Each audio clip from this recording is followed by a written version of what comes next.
Hey everyone, this is Miggs here for Orlando Cars and Coffee, and we're on location at Daytona International Speedway.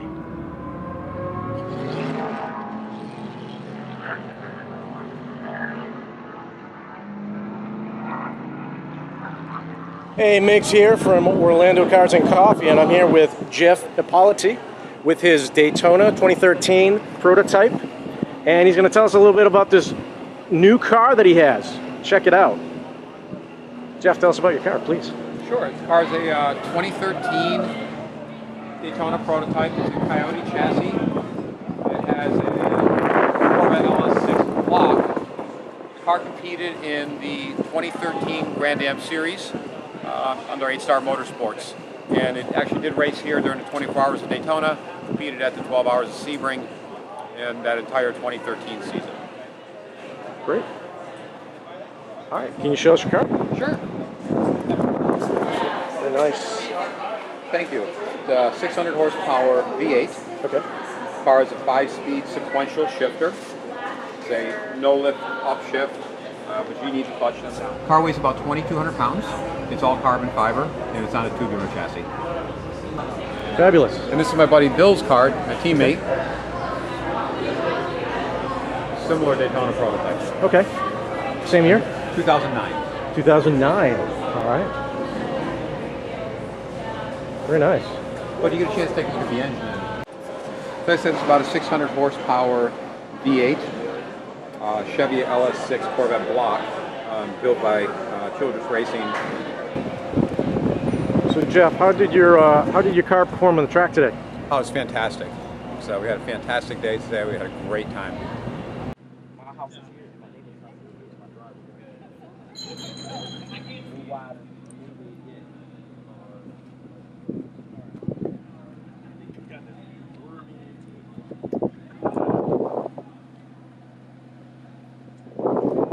All right, I'm going to show you over here running a 2016 Dodge Viper ACR Extreme. Bought the car back in around Thanksgiving, November of last year. And we're out here at Daytona doing a track event for the Celebration Exotic Car Show. And we've run about 4 sessions so far today. And car's running good right now. We've got some mechanics working on the car, taking the under tray off, the rear diffuser. It's leaking some differential fluid, and rear diff looked like it overheated.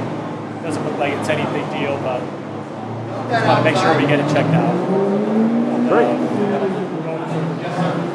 Tell you a little bit more about the car. Okay. So it's the color of the car is striker purple. It is a premium color from the factory, and it's got a lot of pearl in it. You probably can't see it. Okay. Looks amazing. And the reason it's called the Extreme is because of all of the additional aerodynamics that it has. So if you look at the front here, you'll see a very large front splitter. Of course, in the hood, you can see all of the vents that have been removed. Again, those are all things that help cooling, and it also help provide more downforce for the car. Great. And if we come around to the side here, you can see what are known as dive planes or canards. Again, another aerodynamic piece that adds additional downforce. So the car, Dodge made the car for the track. It's strictly, it's not a track-only vehicle. It still can be driven on the street.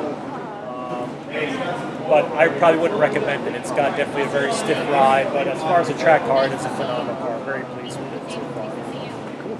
We go out to the particular. So it is a 6-speed manual transmission. Of course, it's an 8.4-liter V10 engine. And inside, it's got racing seats. Both seats have full 6-point harnesses. It's got full navigation. It's got all the modern conveniences as far as electronics are concerned. It is a pretty lightweight vehicle. It only weighs about, I think it's less than 3,400 pounds.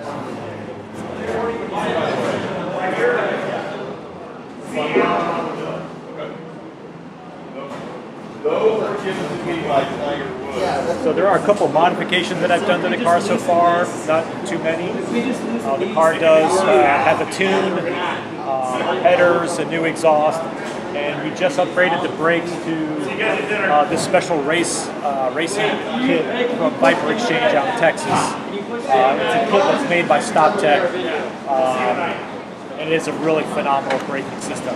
This is the first track event that I've used it, and the stopping capacity is really, really phenomenal. So I'm very pleased with the car.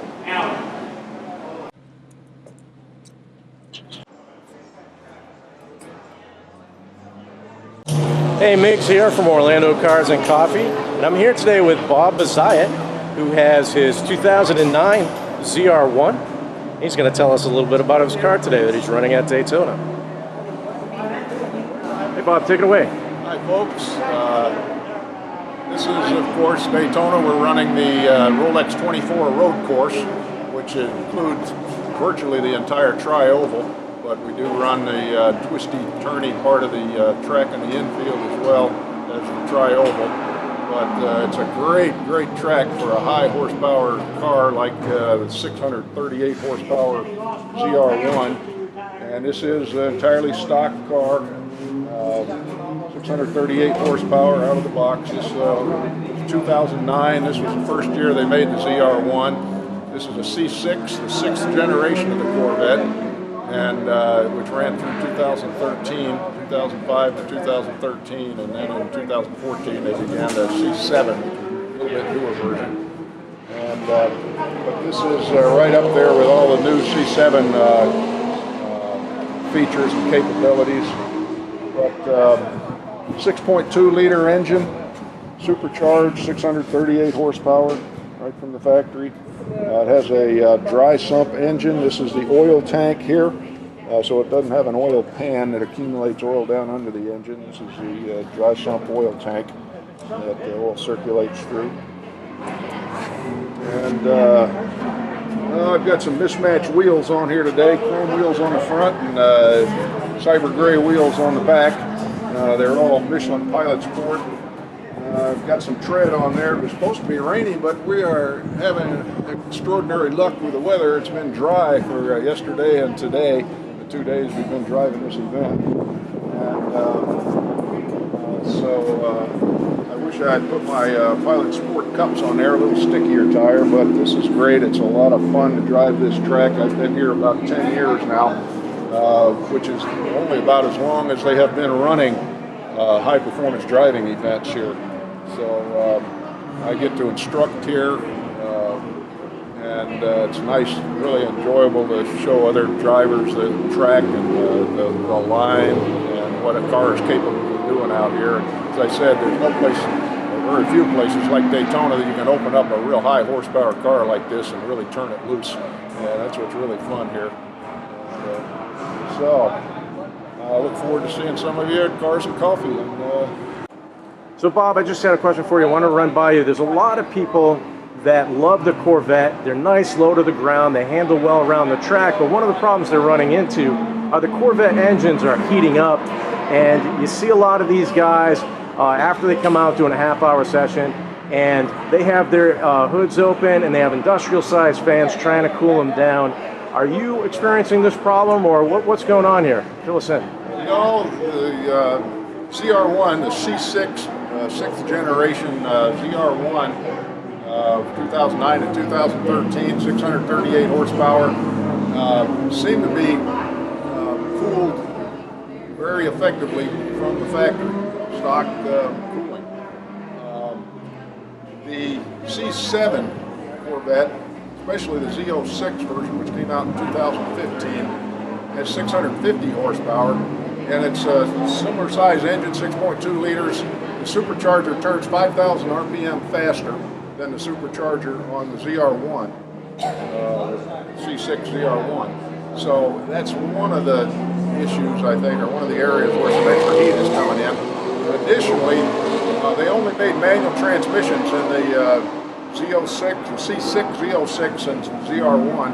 C7 Z06 has A8, which is an 8-speed automatic transmission. Very, very fast shifting, like a dual clutch transmission or PDK transmissions in a Porsche. Very fast shifting.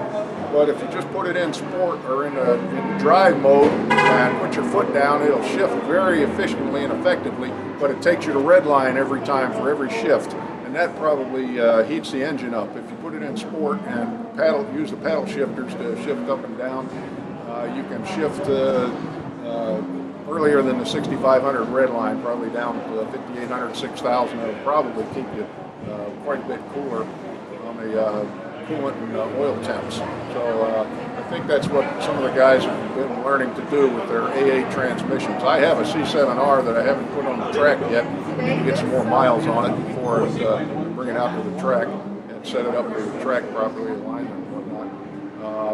But it's a manual transmission. I think guys with manual transmissions haven't been having a problem because right from the start they've been able to shift earlier than red line. So I think they're addressing the problem, and I know there's one C7R here that I talked with the owner. He put a secondary radiator in it. That seems to be taking care of it for also.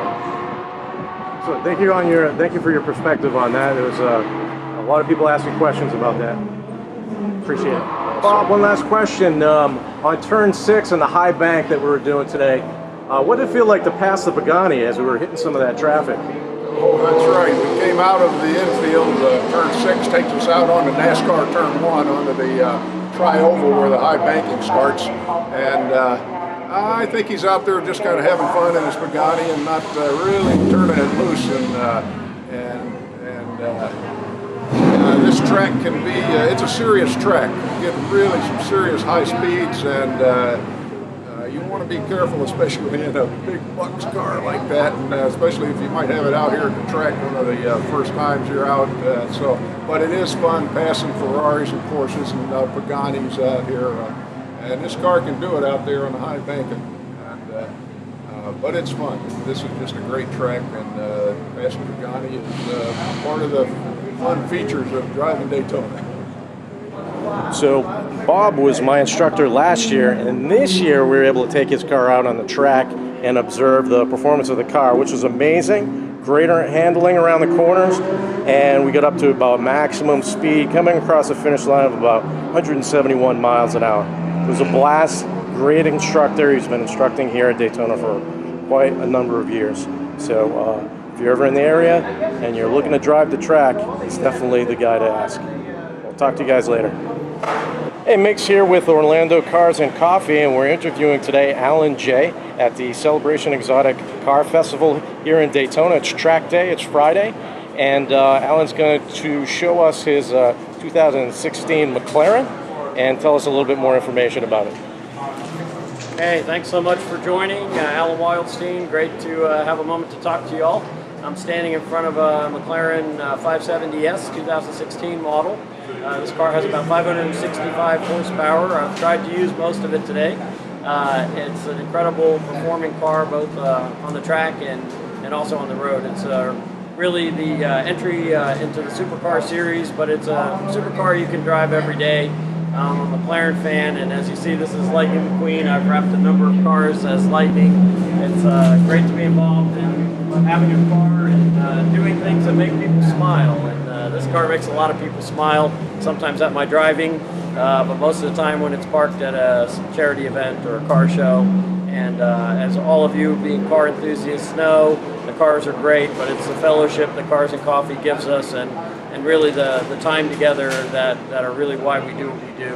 And being out here at Daytona is an incredible opportunity, and being involved with the Celebration Exotic Car Festival.